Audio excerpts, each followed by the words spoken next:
business movies, the Hunger Games series. Hi, I'm Brian Pombo. Welcome back to Brian J. Pombo Live. Today we're going to be talking about the Hunger Games. Now, how do you have the Hunger Games as a business as business movies? How could you possibly look at them as being business movies? I'll get into that in a second. First, I want to apologize.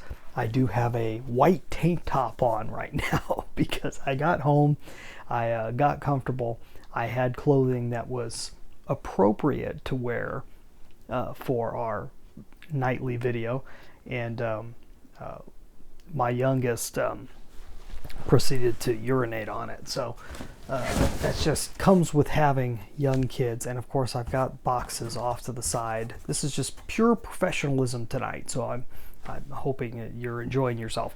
Let's talk about the Hunger Games. I'm not sure if you've seen these movies yet or not. Give you just I'm not going to, no spoilers, give you an idea. These are dystopian movies. They are based in the distant future, in a situation to where people are basically being held down by a horrible government that runs everything, keeps everybody into 12 separate districts, has a regular annual thinning of the herd, if you will, where they team up and have kind of a lottery that picks one young person from each district, and has a battle to the death in a sort of Olympics slash, shall we say, Roman Colosseum type situation. Very brutal, all filmed, all put out live in a very reality TV type, Survivor type idea. And it's very clever on its basis. These were a series of books. These were 3 books that got put into 4 movies. And the concepts is interesting, and the political ramifications get really interesting, especially toward the end of the series. But I went back with my wife and rewatched these, and I saw a whole nother level that for some reason, for the most part, escaped me the first time watching it. These movies are not as much about a dystopian future as they are very much about marketing and communication. And you can learn so much about how to communicate and market better with your audience based on these movies. Now, starting at the very first movie, I'm just going to give you the basis. Is the main character gets pulled into this situation to where she is one of the contenders, and throughout the whole thing, she is finding ways to be able to win the audience to her, and also be able to play those who are designing the game against itself, and trying to pull the whole thing down on itself, while also coming off in a way that's different than would naturally be seen. She's trying to project a very clear image. It's the same thing that everybody does with their business, or should be doing with their business.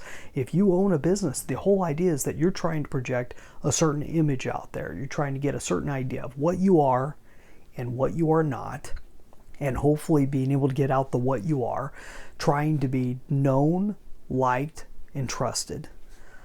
This is the process that Katniss Everdeen, the main character, goes through in the first movie.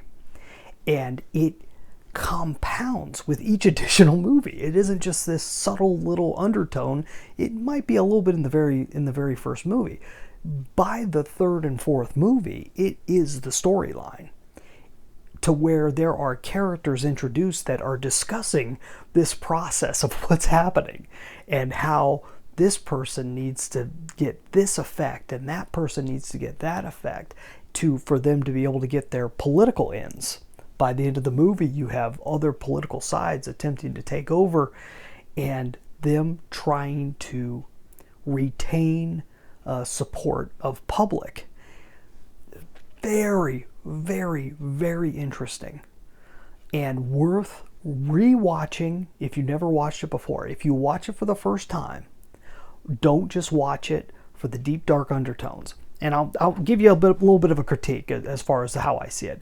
The first movie, I thought, as a movie, was okay, but it has very shaky camera work and works very hard to make you feel uncomfortable and uneasy nearly the entire movie. If you can get past that, the director that ends up taking over at the second movie and from that point forward, I think does a better job of containing some of that to just the scenes where it's necessary and not making the entire movie make you feel uneasy with the shaky camera and all that stuff. So I really do think the series gets better with each additional movie. And also saying that, some of these movies are pretty long and could have been cut back tremendously. Especially, I personally believe the last movie could have been cut back a whole lot more, and still retained exactly the same message and made it stronger, honestly. Very good acting, especially toward the end. I think the second director did a better job at handling the actors and giving them the proper direction, or at least choosing the right the right stuff to be able to show in the final edit of the film. Overall, very much worth seeing. These movies are. You got to get past all that crazy stuff. You're dealing with a lot of teenage angst and all this other stuff going on in between. If you can get past all that, it's a very interesting message, very much a story of humanity and how to go about communicating a message to mass audiences, whether that be on a political level or on a business level. It's all in there.